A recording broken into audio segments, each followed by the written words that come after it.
गरिदिनु होला सम्पूर्ण ज्यामिरेवासीको लागि।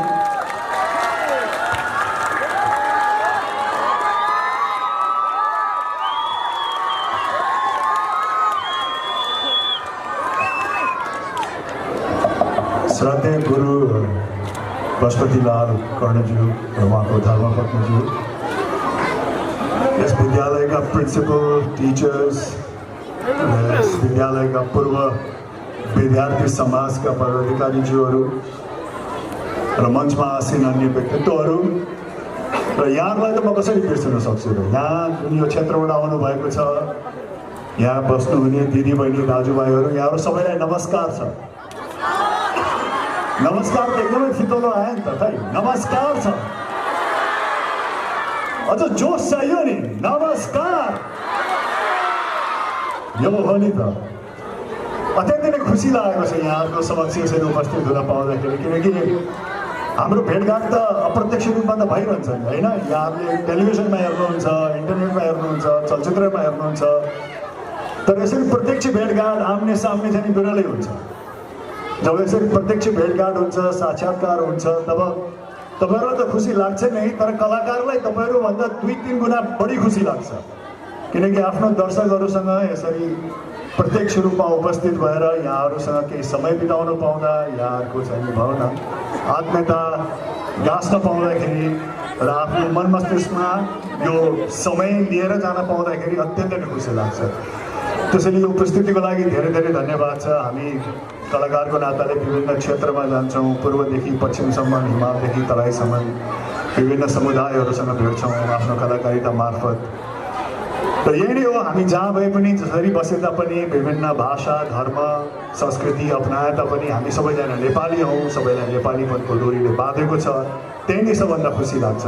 एउटा कलाकारको नाताले अब हामी विदेश पनि जान्छौँ, सबै नेपालीहरू, विभिन्न क्षेत्रमा छरिएका नेपालीहरूको भावना चाहिँ एउटा नेपालीपनकै छ, त्यसले चाहिँ हामी सबैलाई गाँसेको छ।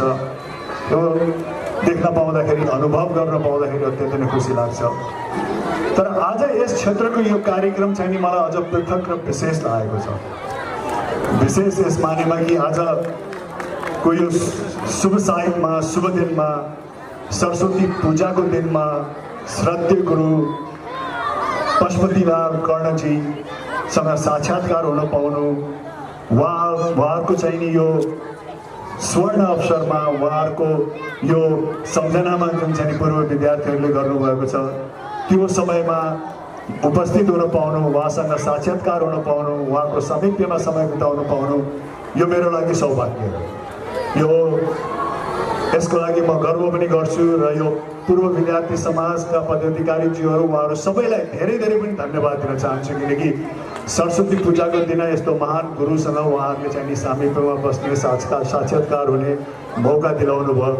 त्यो मेरो लागि असाध्यै अमूल्य छ, बहुमूल्य छ। श्रद्धेय गुरुलाई पनि म धेरै धेरै धन्यवाद दिन चाहन्छु र मलाई विश्वास छ आजको यो शुभ साहित्य शुभ दिनमा एउटा महान गुरुबाट मैले हमेसा आशीर्वाद पाउनेछु। त्यसैले फेरि पनि यो विद्यालयका सम्पूर्ण पदाधिकारीज्यूहरूलाई म धेरै धेरै धन्यवाद दिन चाहन्छु। र उहाँहरूले अघि गुरुले पनि भन्नुभयो कि एउटा अनुकरणीय काम नै गर्नुभएको छ, किनकि हाम्रो समाज परिवर्तित भइरहेको छ। हामी केही हदसम्ममा आफ्नो केही परम्परा, आफ्नो संस्कृति कता कता बिर्सेको जस्तो पनि देखिन्छौँ आधुनिकताको नाममा। तर त्यो हुँदाहुँदै पनि यसबाट हामीले के पाठ सिक्न सक्छौँ भने एउटा व्यक्ति जो आफ्नो क्षेत्रमा समर्पित छ, इमान्दार छ र आफ्नो पेसाले जे माग गर्छ त्यसलाई चाहिँ आफ्नो बुद्धि विवेकले भ्याएसम्म उसले चाहिँ आफ्नो कर्तव्य निर्वाह गर्दछ, त्यो व्यक्तिको कदर, त्यो व्यक्तिको सम्मान समाजले अवश्य पनि गर्छ। त्यसैको नमुना हो यो। त्यसैले यस्तो अनुकरणीय काम गर्नुभएकोमा म पूर्व विद्यार्थी समाज, यस विद्यालयका पूर्व विद्यार्थी समाजहरूलाई धेरै धेरै धन्यवाद दिन चाहन्छु। अहिलेको भाइ बहिनीहरूले पाठ सिक्ने पनि त्यही हो कि जो गुरुले यहाँहरूलाई पहिलो मार्गनिर्देशन गर्नुहुन्छ, यहाँको जीवनका पहिलो खुड्किला टेक्नको लागि सहयोग गर्नुहुन्छ, शिक्षाको जग जसले बसालिदिनुहुन्छ, त्यो गुरुको हामीले जहिले पनि सम्मान गर्नुपर्छ, त्यो गुरुलाई हामीले जहिले पनि आदर गर्नुपर्छ। आजको भाइ बहिनीहरूले आजको यो कार्यक्रम, आजको यो सम्मान कार्यक्रम, यो गुरु आवास हस्तान्तरण कार्यक्रमबाट पाठ सिक्ने सबैभन्दा महत्त्वपूर्ण पाठ सिक्ने नै यही हो कि आफूलाई शिक्षा दिने, आफ्नो शिक्षाको जग बसाल्दिने गुरुलाई जहिले पनि हामीले आफ्नो मन मस्तिष्कमा राख्नुपर्छ, आफ्नो हृदयमा राख्नुपर्छ र उहाँको सम्मान जहिले पनि भइरहनुपर्छ।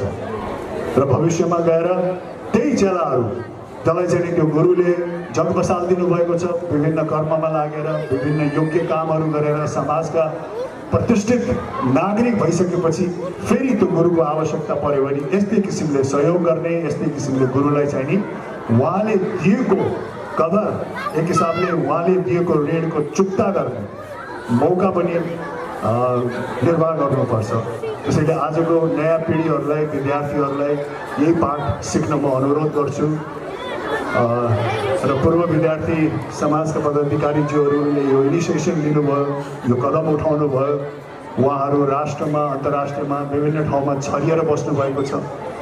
त्यसको बावजुद पनि उहाँहरू एकजुट हुनुभयो, एउटै कार्यको लागि एकजुट हुनुभयो कि उहाँहरू धेरै पहिला अध्ययन गरेको विद्यालय, धेरै पहिला सामिप्यमा आएको आफ्नो गुरुलाई फेरि सम्झेर उहाँहरू एकीकृत हुनुभयो, एकबद्ध हुनुभयो र त्यो गुरुको मद्दतको लागि, सहयोगको लागि उहाँहरू सबैजना एकजुट हुनुभयो।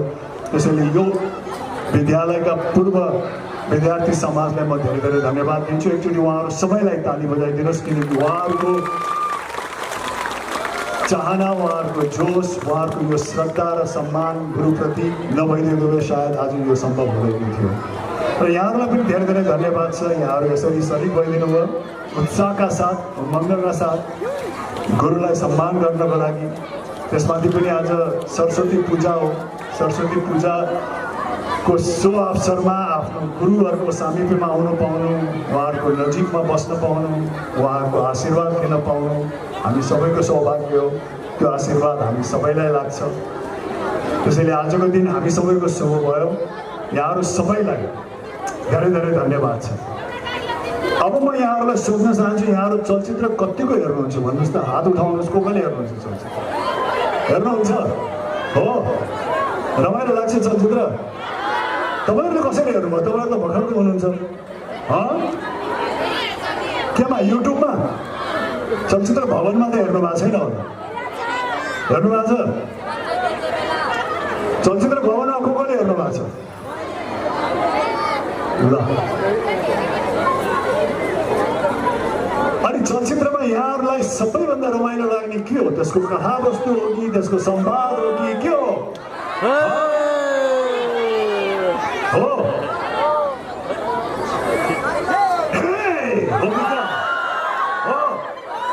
मैले एउटा चलचित्र गरेको थिएँ कि धेरै वर्ष अगाडि, पृथ्वी भन्ने चलचित्र। को कसले हेर्नु भएको छ पृथ्वी भन्ने चलचित्र? थाहा छ यहाँहरूलाई? थाहा रहेछ त, हात उठाउनु भयो। त्यो पृथ्वीमा एउटा संवाद थियो, एउटा डायलग थियो, साथीहरूको लागि यो हात सलाम, दुश्मनको लागि यो हात हो कि होइन? साथीहरूको लागि त यो हात जहिले पनि सम्मानजनक रूपमा चाहिँ सलाम हुन्छ। दुश्मनको लागि त एकचोटि के मैले यो कार्यक्रम यस्तै मतलब विदेशमा एउटा कार्यक्रम गरिरहेको थिएँ। साथीहरूको लागि यो हात सलाम, दुश्मनको लागि यो हात फलाम भनेको थिएँ। अनि कार्यक्रम सकिएपछि एकजना दर्शक मसँग आउनुभयो र उहाँले भन्नुभयो, राजदाई राजदाई तपाईँको हातमा कहिले कहिले खिया लाग्छ कि लाग्दैन भनेर सोध्नुभयो। अब आफ्नो हातमा खिया लाग्ने त दिनु भएन नि होइन, त्यसलाई त हमेसा तेल सेल लगाएर एकदम तन्दुरुस्त त बनाउनै पर्यो। यहाँ शङ्कर पनि भन्नुभएको थियो मलाई एकजनाले, के हो राज्य सम्हाल नभनेर शङ्कर पनि भनिदिनु भयो, के पनि भनिदिनु भयो। मैले एउटा चलचित्र गरेको थिएँ कि शङ्कर भन्ने, शत्रु संहारक दुष्ट विनाशक प्रलयङ्कर हुँ म, तेरो लागि साक्षात मृत्यु शङ्कर हुँ।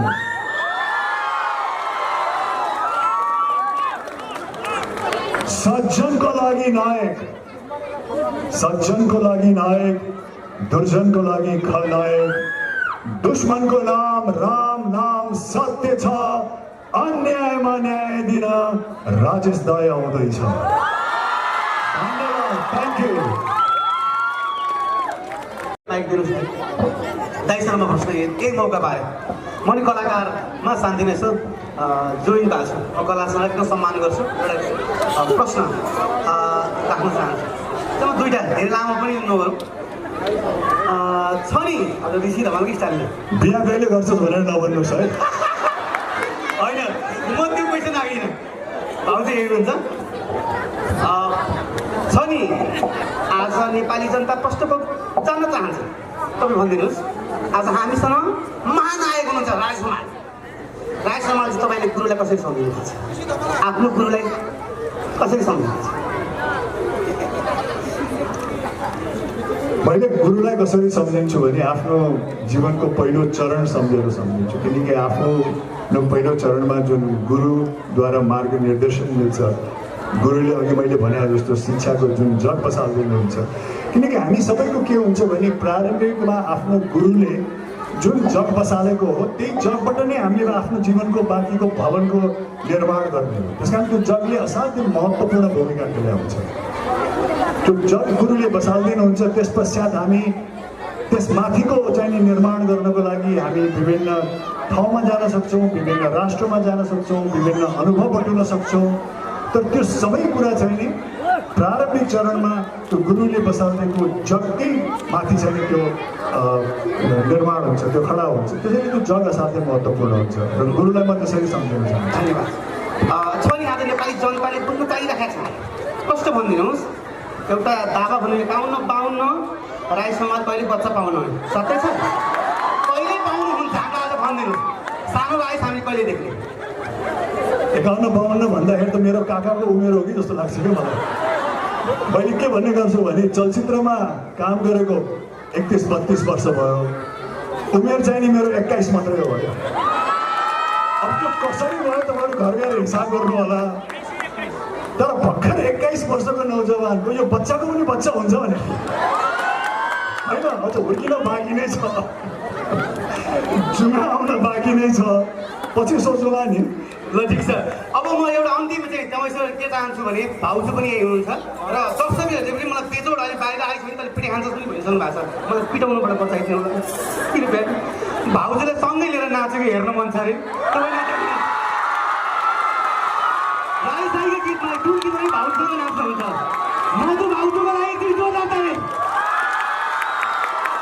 त्यो नाच्नको लागि त मलाई अमृत लामाको सहयोग चाहिन्छ है। रातो टीका निधरमा चलक्क चल्कियो, छातीभित्र मायाको आँख सल्कियो, बिजुलीको तार तार तार तार। आज भाउजूसँग भन्दा पनि स्थानीय व्यक्तिसँग नाच्नु पऱ्यो क्या? नपार्नु हुने। नेपालकै number 1 sound service ओएसी sound service रातो टीका निधारमा एकछिन दाइले नाचेर भाउजू दाइको जोक्समै छ, दाइले नाच्नु भएर फेवा तालमा त्यो ताल बनेको हो। दाइको एकदम राम्रो नाच छ, हेर्न पर्छ। एकछिन दाइले भाउजूलाई जोरदार ताली।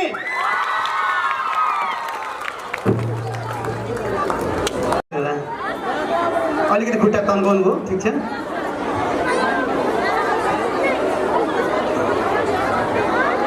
ल अब हामी विभिन्न सांस्कृतिक प्रस्तुतिहरू एकपछि अर्को यहाँहरूको बिचमा लिएर आउनेछौँ। तपाईँहरू धैर्य गर्नुहोला। हाम्रो आदरणीय व्यक्तित्व हामीले जो पायौँ, आजका प्रमुख आकर्षक व्यक्तित्व आदरणीय दाजु राई समाल जो हाम्रो महानायक, उहाँको लागि सम्मान गर्दै अब भने हाम्रा उत्कृष्ट गायकलाई बोलाउँदैछौँ। अब हाँसे तुई पहाडे कसैको फत्कले रे झिन कति फत्कले अघि नै त्यत्रो फत्किएछ, अहिले फेरि फत्के भन्ने होला। त्यसैले मै नफत्काउँछु युवा गायक Manoj Mahato. State of art technology house of Johnson अनिभा स्टोनिक्स भरतपुर 10 केन्द्रीय bus park Chitwan. Johnson Tiles. Not just tiles, lifestyle.